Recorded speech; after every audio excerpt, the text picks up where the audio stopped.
¿Qué tal? Muy buenos días, audiencia de nuestro querido podcast Crece, Fe, Conocimiento y Madurez. Mi nombre es Jimena Morales y tengo aquí el gusto de traerles a otra próxima presentación. Es una gran persona con la cual nosotros vamos a estar discutiendo este tema tan atractivo. Este es nuestro segundo episodio de la serie Feminidad Bíblica en conmemoración del mes de la mujer. Aquí hoy es 7 de marzo, son las 10 de la mañana con 11 minutos en la Ciudad de México. Es un día soleado, es un día muy apto para disfrutar y es viernes, entonces pues también nos debemos de emocionar porque ya es viernes de relajación, viernes de hacer plan con los amigos, ¿no? Y la verdad estoy muy emocionada entonces por continuar compartiendo el conocimiento, ¿no?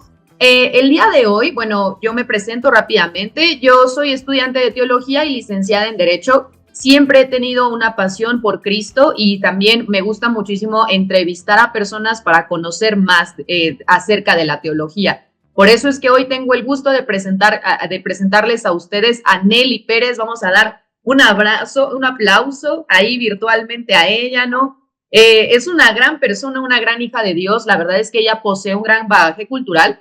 Permítame entonces comentar un poquito acerca de lo que ella ha hecho, ¿no? Ella estudió en la Facultad Internacional de Educación Teológica, estudió en South African Theological Seminary y también es coordinadora nacional en Langham Predicación Argentina. Ella es autora de 2 libros, Cómo predicar desde el libro de Job y su más reciente libro, Creadas a imagen de Dios, ambos de editorial Puma. Fíjense que ahorita que estoy leyendo esto de cómo predicar desde el libro de Job, me parece que es muy relevante porque el libro de Job es difícil a veces de predicar y la autora ya lo abordó, el tema del dolor en la existencia humana. Entonces, pues aquí Nelly, te cedo a ti el micrófono. ¿Nos puedes decir un poquito más acerca de ti?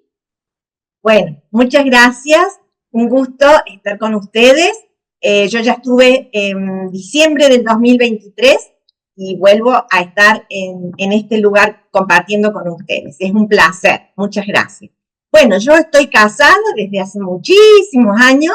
Tengo 3 hijos, tengo 6 nietos y uno que viene en camino. Así que, bueno, a lo largo de mi vida he ido pasando por distintos roles, por distintas experiencias y eso, bueno, me ha ido enriqueciendo y ha ampliado mi visión de la vida, me ha hecho ver las cosas desde otra perspectiva.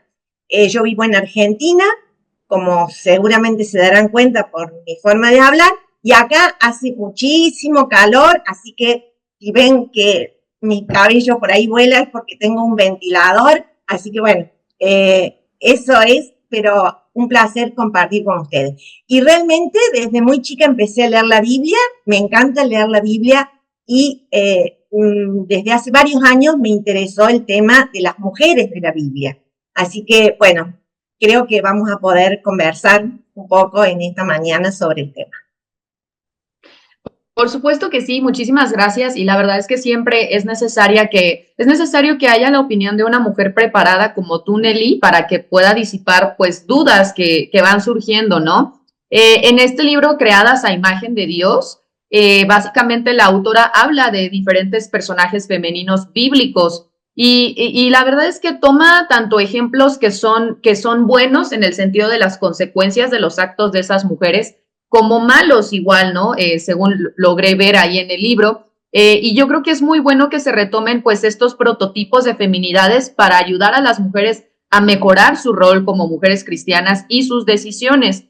Entonces, yo quisiera ahorita abrir este magno foro preguntando acerca de nuestro primer personaje, que es Eva, ¿no? Esta mujer que fue creada a imagen y semejanza de Dios.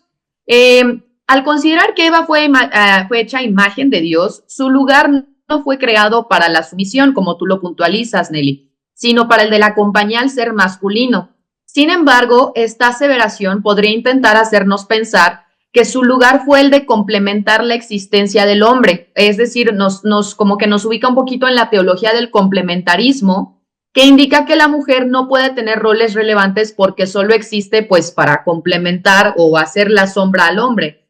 ¿Cómo podemos evitar caer en este pensamiento limitante para las mujeres desde el conocimiento cristológico que tenemos? Bueno, por empezar, quiero hacer una aclaración que me parece que no la puse en el libro.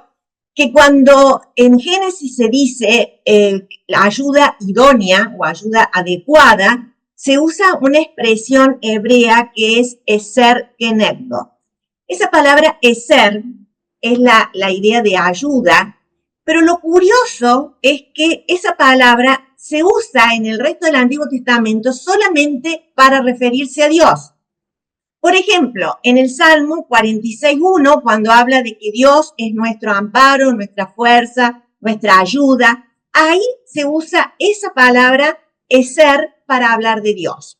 Recuerden, tal vez les suena muy familiar, cuando Samuel tienen una victoria contra los filisteos y el profeta Samuel en una piedra coloca una piedra y dice, hasta aquí nos ayudó el Señor, Ebenezer. Esa palabra se usa a veces en negocios, en librerías, en cosas cristianas, ¿no es cierto?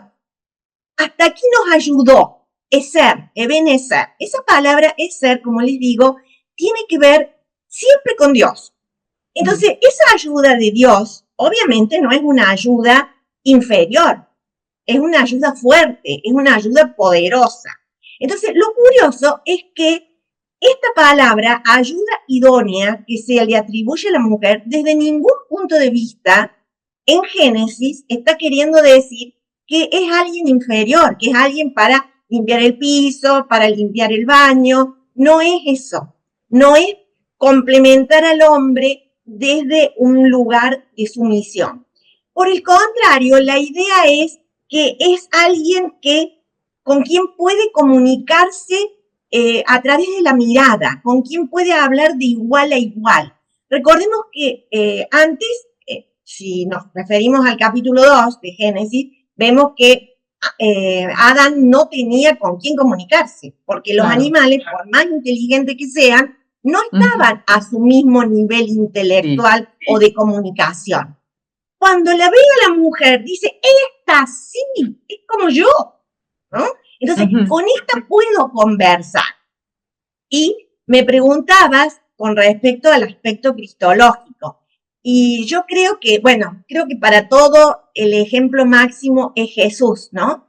Y yo pensaba por ejemplo, los diálogos que tenía Jesús con las mujeres. ¿Cómo se relacionaba con las mujeres, no? Y Jesús se relacionaba de igual a igual con ellas, ¿no? Por ejemplo, uno de los diálogos más largos, más extensos que vemos en los evangelios es con la mujer samaritana, que era mujer, era samaritana y que supuestamente los judíos no tenían trato con los samaritanos y además tenía mala reputación en su pueblo. Sin embargo, Jesús tiene una conversación sobre asuntos teológicos, sobre cuestiones del culto, y la envía como misionero a su pueblo. Fíjense cómo puede ser que Jesús, el Hijo de Dios, haya tenido esta capacidad de comunicarse de igual a igual con esta mujer. Tenemos el caso de la Sirofenicia, una mujer extranjera, que va y le pide a Jesús que cure a su hija. Y Jesús le dice, no, pero no está bien que se le debe comer a los perros, ¿no? Como medio irónico, duro parece Jesús. Y la mujer se pone a discutir con Jesús, ¿no? Se ve que encuentra una mirada que le inspira confianza.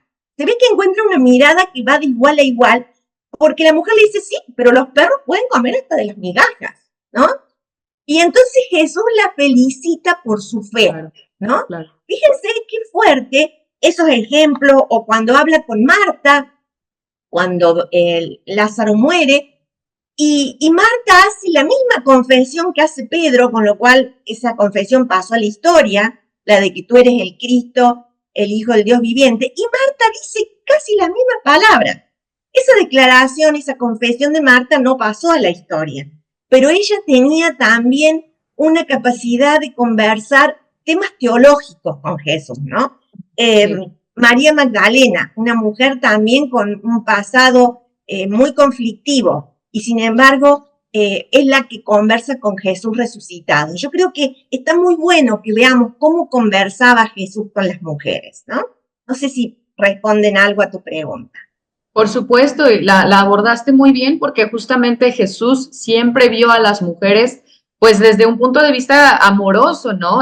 O sea, eso es algo muy, muy hermoso y por supuesto también aquí me gustaría muchísimo hacer hincapié en lo siguiente. Como ustedes están pudiendo notar, querida audiencia, la autora Nelly basó este argumento conforme al conocimiento de una palabra hebrea. Entonces, aquí yo con todo mi cariño les hago la invitación a que busquen estudiar la Biblia de una forma correcta para evitar precisamente caer en este tipo de errores hermenéuticos, errores de la interpretación de la Biblia, que a veces pueden ser grandes errores y nos pueden hacer verla desde un punto de vista que no planeó el Espíritu Santo, ¿no? Entonces siempre investiguen, busquen, embriáguense del conocimiento de la Biblia, ¿no? Igual, aquí yo quisiera preguntar, como Eva fue creada a imagen de Dios, quiere decir que al igual que su contraparte, tiene un sello divino de gracia y de hermosura, porque obviamente Dios no puede crear humanos o cosas que no reflejen su gloria. Sin embargo, comúnmente hallamos a mujeres que no pueden aceptarse a ellas mismas ni amarse con la belleza que Dios les dio. En tu opinión, Nelly, ¿cómo podríamos desde una perspectiva cristocéntrica hablar del tema de la belleza de las mujeres y su identidad en Cristo? Bien, yo recién enfaticé las conversaciones que tenía Jesús con las mujeres. Y ahora quisiera que pensemos un poquito en cómo las trataba Jesús a las mujeres.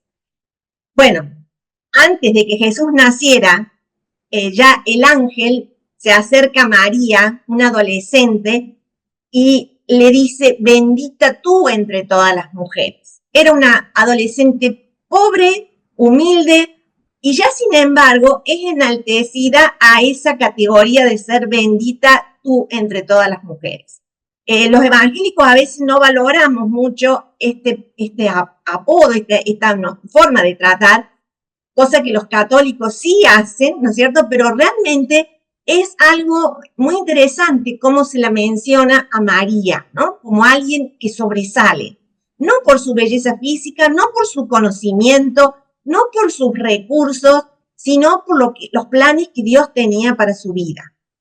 Tenemos, por ejemplo, el caso, una historia que a mí me fascina, es la historia de la mujer con hemorragia, sí, que ella era totalmente marginada, nadie la podía tocar, seguramente vivía sola porque nadie podía tocar ningún objeto que se relacionara con ella, que ella hubiese tocado, estaba sola, no podía tener marido ni hijos, despreciada por la sociedad, despreciada por la sinagoga, no podía concurrir a los cultos religiosos porque era impura. Era una persona que seguramente se sentía maldita de alguna manera, ¿no? Despreciada.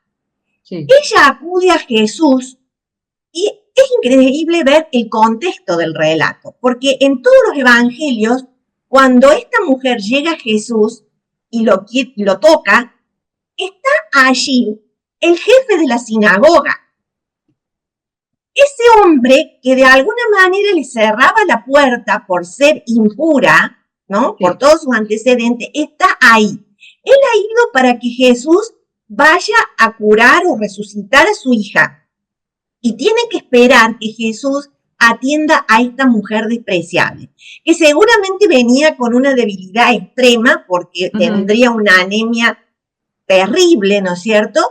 Una debilidad muy grande, y cuando Jesús la toca, es decir, cuando ella la toca a Jesús y él pregunta quién me ha tocado, que a mí a veces me resultaba incómoda esa pregunta, y después me di cuenta que Jesús lo que quiere hacer es ponerla en el lugar que le corresponde para que sea valorada por la comunidad. Y allí le dice, hija, a esta mujer que era casi maldita, por así decirlo, sí, ¿cierto? Despreciada, delante del jefe de la sinagoga le dice, hija. Sí. Eso es increíble, ¿no? Claro. Eso es como para que alguien que se siente muy mal sienta que Jesucristo te puede hacer sentir muy valorada. Él aceptaba a las mujeres, las valorizaba, resaltaba la fe de ellas, ¿no? Las trató de igual a igual. Por ejemplo, cuando hubo mujeres que iban y ungían a Jesús en una actitud que parecía como dudosa, ¿no es cierto? como el caso también de María de Betania, que también ella, si bien era una buena mujer, al estar allí ungiendo a los pies de Jesús, era como que quedaba medio fuera de lugar en esa época, o cuando se sentaba a escucharlo junto a los hombres, y sin embargo Jesús validaba lo que esta mujer hacía. Es decir, de alguna manera Jesús siempre hizo sentir bien a las mujeres. Entonces creo que es algo tan hermoso poder, si yo me siento mal, si siento que alguien me desprecia, si no me valora, acudir a los brazos de Jesús para que Él nos abrace y nos haga sentir valiosas, hermosas, con un propósito en la vida, ¿no? Amén. Sí, me encanta esta disertación que acabas de hacer, Nelly. La verdad me llena mucho el corazón. Yo recuerdo que, bueno, en contexto, yo crecí sin un papá. Entonces, a mí me pasaba mucho que cuando mi pastor o un tío de mi mamá me decía, hija, me hacía sentir muy amada, o sea, me hacía sentir como protegida, ¿no? Entonces, aquí es donde nosotros también tenemos que aprender cómo comunicarnos con las personas y aprender a darles palabras de afirmación de la misma manera en la que Nelly nos está explicando, porque tiene un gran impacto. De hecho, hay estudios psicológicos que dicen que cuando a una persona se le llama por su nombre, así de Nelly o Jimena, el cerebro sí despierta como ciertas dopamina, ¿no? Porque se siente feliz de ser reconocido, se siente feliz de ser ubicado, ¿no? Entonces, hay que ponerlo en práctica, justamente entender cómo Jesús se comunicaba con los demás porque tiene un gran impacto. Igual, continuando un poquito aquí con la discusión, Nelly, fíjate que esto es algo que me llamó mucho la atención mientras yo estudiaba el Antiguo Testamento en mi escuela. Hay diversas posturas en cuanto a quién nació primero, es decir, perdón, quién fue creado primero, ¿no? Si Adán o Eva, ya que en diferentes capítulos del Génesis, primero se dice que y creó Dios al hombre, y después se dice y los creó a ambos, ¿no? A Adán y a Eva. Y justamente de estas dos diferentes interpretaciones de ese momento histórico, han surgido algunos como argumentos, por ejemplo, el que cito aquí de Pablo de Tarso en Primera de Corintios capítulo 11 al 3, capítulo 11, versículo 3, que dice que la supremacía del hombre se sustenta en que Cristo primero creó al hombre y Cristo es cabeza de la mujer porque ella fue creada en segundo plano. ¿Para ti es relevante el orden de los factores en estas relaciones interpersonales? Bueno, te voy a contestar dos cosas. Primero, algo con cierto tono humorístico, ¿no? Se suele decir que Dios creó los animales, las hierbas, los animales, y en el sexto día creó al ser humano, ¿no? Como que Dios fue perfeccionando su creación, a tal punto que a los seres humanos les permitió dominar sobre toda la tierra. Si nos apegamos a esta idea de que la mujer fue creada después, lo que se suele decir es que la creó después, entonces la mujer es mejor que el hombre. Eso es a modo humorístico, ¿no? Claro, sí. Si vemos el contexto de lo que dice Pablo, yo quisiera que veamos el versículo 11 y 12. Después de que Pablo dice todo eso, que habría que hacer un análisis contextual de la cultura, de lo que se vivía en ese momento, habría que hacer un estudio bien por qué Pablo dice eso, pero después, en los versículos 11 y 12, me parece que él hace un cierre espectacular a esto, ¿no? Dice, sin embargo, en el Señor, ni el hombre existe sin la mujer, ni la mujer sin el hombre. Sí. Así como la mujer procede del hombre, el hombre nace de la mujer, pero todo proviene de Dios. Y yo me pregunto, ¿no? Siempre tengo una duda. ¿Por qué Jesús tuvo que nacer de una mujer? ¿No? Porque así como él se fue en una nube, ¿no? ¿Por qué no vino de una nube o apareció de alguna otra manera que no fuera del vientre de una mujer? Y que dice que fue sin intervención de un varón. Jesús eligió venir de la mujer, ¿no? Entonces, Para mí, esta discusión, seguramente era una discusión que había ya en la época de Pablo, no sabemos por qué, pero según lo que Pablo afirma después, dice, en Cristo no da lo mismo, porque el hombre procede de la mujer y la mujer del hombre, y todo esto depende de Dios, ¿no? Entonces, es indistinto. Y pensar que Jesús haya nacido de una mujer, se haya gestado en el vientre, se haya alimentado de los pechos de una mujer, haya sido criado, ¿no es cierto?, acunado en su brazo, para mí eso es muy fuerte, porque podría haber venido de cualquier otra forma al mundo. ¿Por qué eligió venir de una mujer? Eso es una incógnita que creo que nunca la vamos a resolver, pero algo creo que nos quiere decir Jesús con su encarnación desde el vientre de una mujer. Creo que algo nos tiene que decir, ¿no? Claro que sí, yo concuerdo muy bien con esta analogía que tú acabas de usar, Nelly. Creo que Dios simplemente le estaba dando el lugar que le correspondía a la que puede crear la vida, ¿no? O sea, a la que de alguna manera poética podríamos decir que es como la madre tierra, ¿no? El vientre materno. Muchas veces también así se concibe en la Biblia, se le ubica como con la tierra fértil, ¿no? La que lleva los frutos. Entonces, creo que es importante que las mujeres entiendan que Dios tiene un lugar especial para ellas y también deben ser respetadas ellas porque ellas son las que portan la vida, ¿no? Las que, o sea, sin ninguna de nosotras el mundo no existiría, ¿no? Entonces, aquí, bueno, igual quisiera continuar con esta discusión.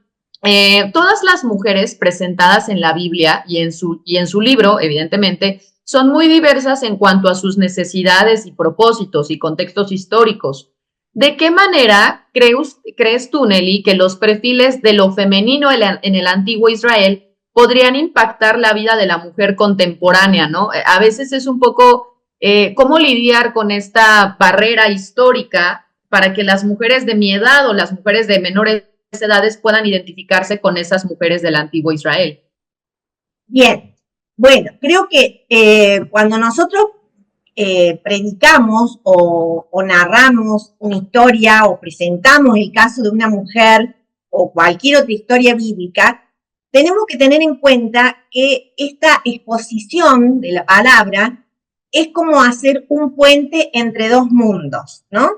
Por un lado tenemos el mundo bíblico y por el otro lado tenemos el mundo actual. En este mundo bíblico, ¿no es cierto?, yo tengo que hacer un estudio, una exégesis, ver, por ejemplo, si estoy tratando el tema de una mujer, hay mujeres que aparecen en un solo texto, en un solo párrafo bíblico. Hay otras que aparecen en varios. Entonces yo tendré que consultar los diferentes lugares en donde están esas mujeres, ¿sí? Tengo que estudiar su vida, informarme acerca de cómo vivían en esa época. Y creo que ahora tenemos un recurso fantástico que es la inteligencia artificial, donde podemos consultar cómo vivía la mujer del primer siglo en Samaria, por ejemplo, ¿no? Estoy dando un ejemplo. Sí. Entonces, buscar datos de la geografía, datos de qué hacían, de los oficios, de su marginalidad, de sus problemas, ¿no? Una vez que yo entiendo eso, creo que hay que intentar leer lo que no está escrito. Y aquí claro, no digo inventar, sino meterme en la piel de ese personaje, ¿no? Meterme en la piel del personaje y tratar de sentir lo que ella hubiera sentido. Aunque haya años que nos separan, aunque la cultura sea totalmente distinta, aunque las creencias sean distintas, pero yo tratar de imaginarme cómo habría vivido ella. Sí. Por ejemplo, el caso que dijimos de la mujer samaritana, ¿no? Una mujer que se había separado de 6 hombres, ¿no? O 5 hombres, 5. Ella no podía divorciarse como actualmente la mujer va y se divorcia si quiere. Esta mujer o se le habían muerto los maridos o la habían abandonado. Entonces, Piensen ustedes cómo se habrá sentido de mal, como que ella era la culpable. ¿Qué tenía ella que ahuyentaba a los hombres? O los mataba o los hacía que la dejaran. Es decir, yo supongo que su autoestima estaba por el suelo. Y eso no se necesita ni conocer mucho de psicología, ni vivir en Samaria para entender que como mujeres nos pasan cosas que son similares. Porque todas queremos que nos quieran, todas queremos ser reconocidas, que nos valoren, todas queremos sentirnos seguras. Entonces, hay cosas que no cambian, porque somos mujeres, porque somos seres humanos. Entonces, si vamos a cualquier cultura, sí, no entendemos el idioma, pero hay cosas que siguen siendo iguales, ¿no? Que son similares. Entonces, yo tengo que analizar el mundo bíblico, decía yo antes.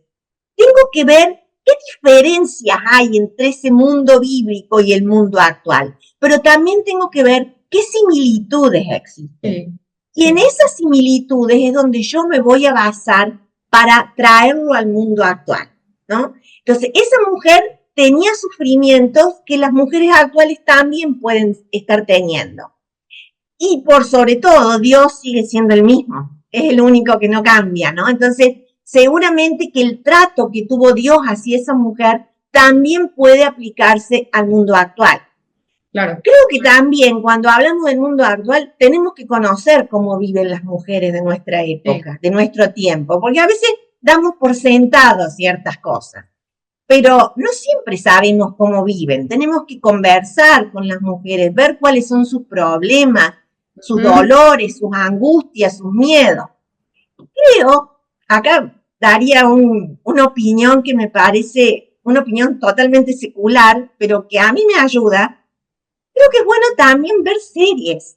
Sí. Por ejemplo, a mí me gusta mucho ver series latinoamericanas, ¿no? Y veo las problemáticas que tienen las mujeres, ¿no? De Latinoamérica. Y es como que uno empieza a conocer cosas. Está bien, son series, son cosas inventadas, pero de alguna manera ese arte cinematográfico está reflejando problemáticas de la mujer. Y creo que eso me ayuda a entender a la mujer de hoy también, ¿no? Porque por ahí no tenemos acceso a tantas mujeres. Bueno, pero podemos ver una serie, ¿no?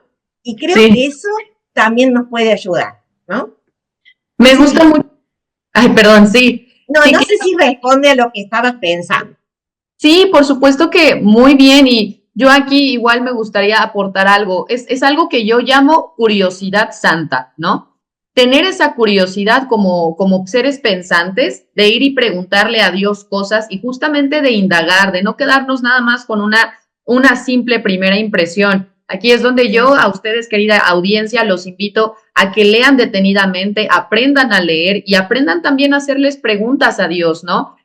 Yo de niña siempre le hacía preguntas a Dios, ¿no? Y no sé qué, a veces le hacía preguntas muy profundas por problemas en mi propia existencia, pero otras veces le hacía preguntas muy infantiles. Una vez le pregunté a Dios que cuál era su sabor de helado favorito, porque yo creía que Dios me iba a responder, ¿no?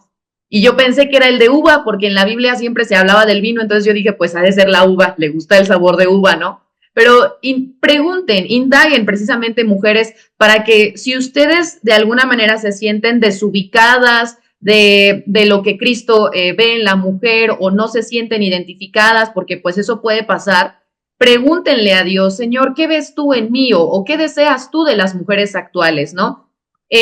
Igual, aquí quisiera preguntar, y esto es una historia que me parece triste en realidad, pero sí es bueno que hayan ejemplos de alguna manera de lo que se debe evitar hacer, ¿no? Tenemos a la historia de Edith, que es la esposa de Lot, estos personajes que pues la verdad tienen una historia bien rara en la Biblia. Cuando uno la lee de primera impresión y te enteras de la historia de ellos, dices como que, ay padre, ¿no? O sea, ¿qué se entiende que estaban lejos de la ley de Moisés, ¿no? Pero aquí la cuestión es que cuando Dios manda a sacar a Lot del entorno de destrucción de Sodoma, lamentablemente Edith, que es su esposa, tiene esta atadura al pasado, por así decirlo, esta atadura a una vida que ella no quiere dejar y le cuesta trabajo salir de su zona de confort.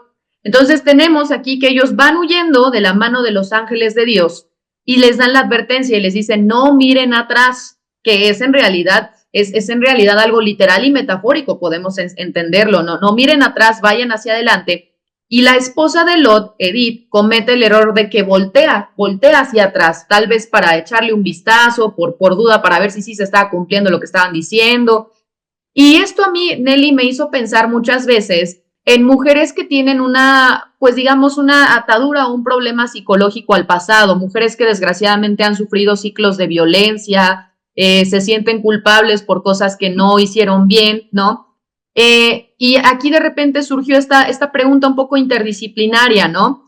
¿Tú piensas que en la predicación del Evangelio y en la predicación de la Biblia podría o debería mezclarse con conceptos psicológicos o de terapia para apoyar más la idea de la liberación mental y espiritual de las mujeres cristianas? Bien, bueno, ese caso realmente es muy duro. Y a mí una de las cosas que me gusta de la Biblia es que la Biblia muestra a los personajes tal como son, ¿no? No como los idealizamos. Y es curioso que esta mujer es citada como una anécdota, como algo para tener en cuenta, lo cita Jesús. Jesús mismo la cita a esta en su disertación. Dice, no se olviden de la mujer de Lot, ¿no? Creo que es algo muy frecuente esto de atarse al pasado. Y yo diría que, yo te respondería que creo que hay 3 pasos que podríamos dar en esto, ¿no? Uh-huh.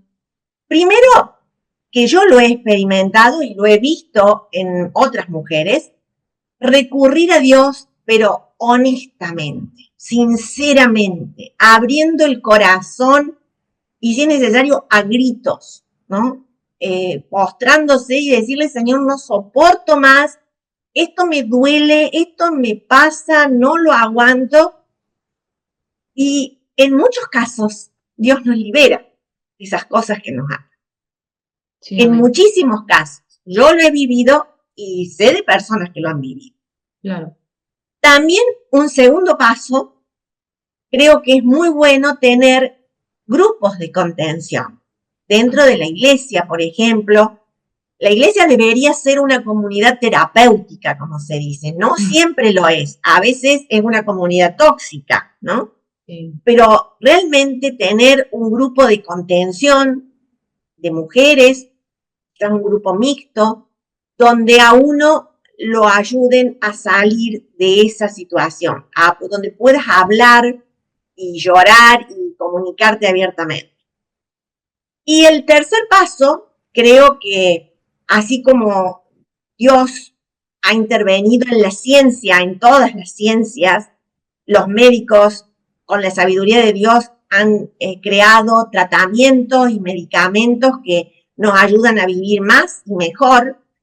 Creo que también hay terapeutas que nos pueden ayudar con sus conocimientos, con su experiencia, ¿no es cierto? Entonces, yo creo que va todo junto, ¿no? Sí. Creo que, en primer lugar, estando sola, voy a recurrir a Dios, ¿no? Y si no, o también puedo recurrir a un grupo, a amigas que me puedan ayudar.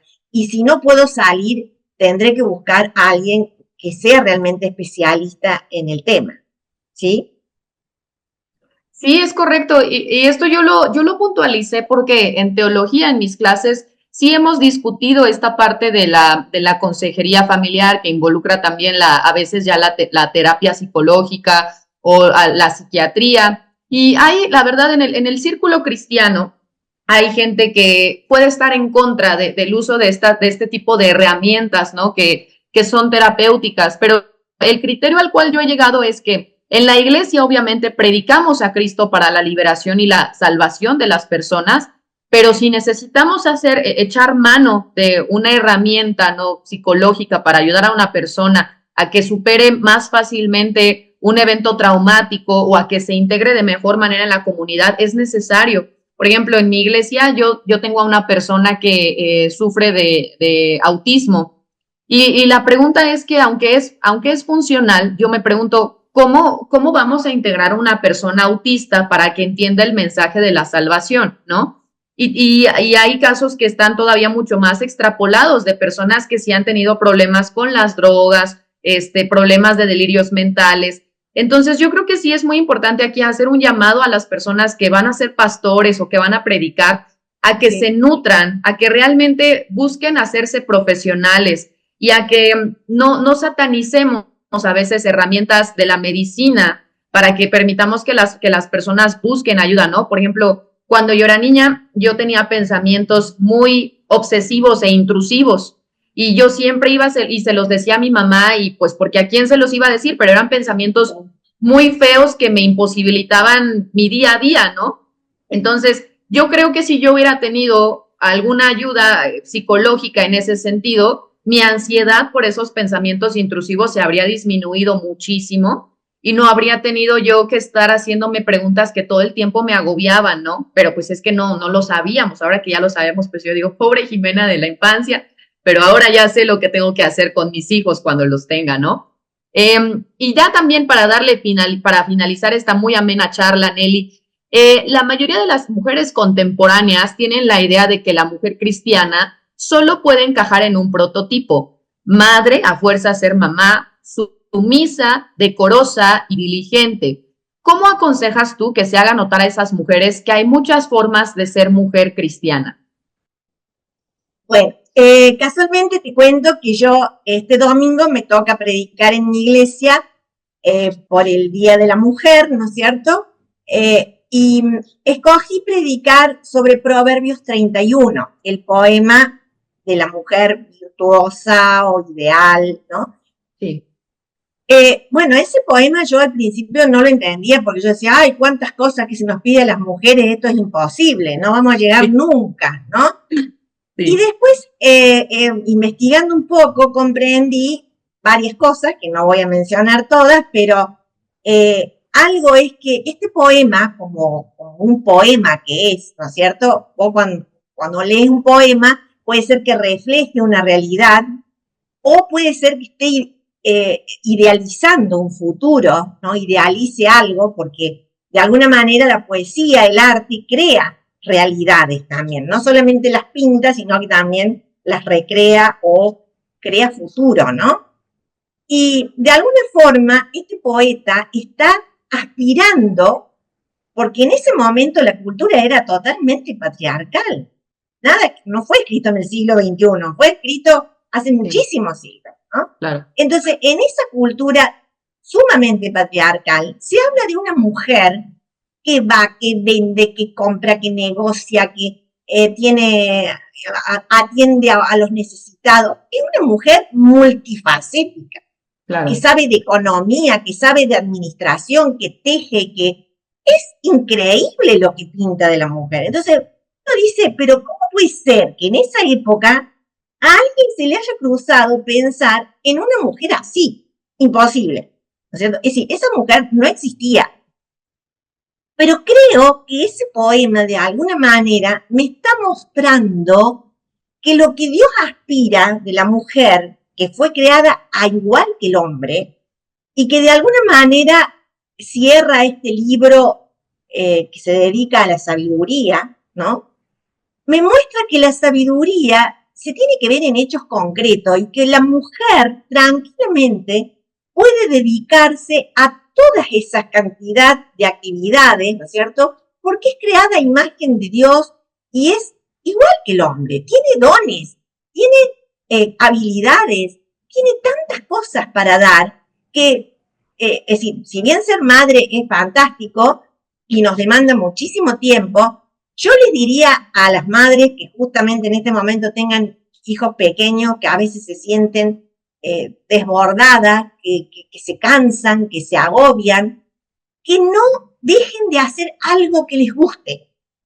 Si les gusta leer o estudiar o investigar, hagan algo que las haga sentir llenas, porque claro, a veces es tan desgastante dar y dar y dar y dar que uno se siente vacía. No dejen, no se limiten a ser solamente madres, ¿no? Los hijos después se van y ustedes, después vendrán los nietos. Tampoco se limiten a ser abuelas, ¿no? Porque la mujer puede hacer muchas más cosas. con las que se siente realizada. Dios nos ha dado dones y tanto en la sociedad como en la iglesia podemos ejercitar esos dones. Por ejemplo, en las cartas vemos que había mujeres que eran maestras, había mujeres que eran diaconisas, pero en esa época las iglesias no estaban instituidas como ahora, eran en casas de familia. Entonces, prácticamente la diaconisa era la encargada, posiblemente era la dueña de casa, era la encargada de administrar esa comunidad. Había pastoras, había apóstoles. Entonces, realmente, de alguna manera, la mujer tenía distintos roles ya en el siglo I, ¿sí? Entonces, yo creo que tenemos que pensar que tenemos una amplitud increíble de cosas para hacer. Y yo les invito a que lean Proverbios 31, porque van a decir, todo esto se podía soñar en esa época, ¿no es cierto?, mucho antes de Jesucristo, y seguramente Jesús tenía en mente él lo sabía a ese poema, y sabía que las mujeres podían dar más que solamente ser madres, abuelas, amas de casa. Es infinita las posibilidades y actualmente en este momento creo que se nos han abierto muchas puertas a las mujeres. Así que yo les animo a que crezcan, se desarrollen, que desarrollen sus dones y a seguir construyendo el reino de Dios, ¿no? De esta manera que el Señor nos llama. Te cuento algo último, que yo durante toda mi vida, si bien en la iglesia obviamente uno va sintiendo que te ponen frenos, te ponen límites, pero nunca me sentí cristiana de segunda, nunca me sentí que era menos que los cristianos varones, ¿no? Sí. Entonces yo las animo a que sientan eso, que ustedes son muy especiales para Dios y que por eso les ha dado capacidades, porque si solamente quisiera que fueran madres o esposas, no le habría dado un montón de capacidades y sueños y hobbies y deseos y cosas con ganas de hacer cosas, ¿no? Entonces las animo a que crezcan, a que se desarrollen y a seguir adelante, ¿no? Ese es mi deseo. Claro, y la verdad es que es un gran deseo, es la verdad algo que ya hasta nos es obligado como mujeres a hacer, tanto tiempo luchando por, o sea, nuestra libertad, luchando para poder ejercer una forma de ser femenina como nosotras creamos, para que al final nos quedemos pues en la retaguardia. No, ya no podemos permitirnos eso. Igual una pequeña aportación aquí.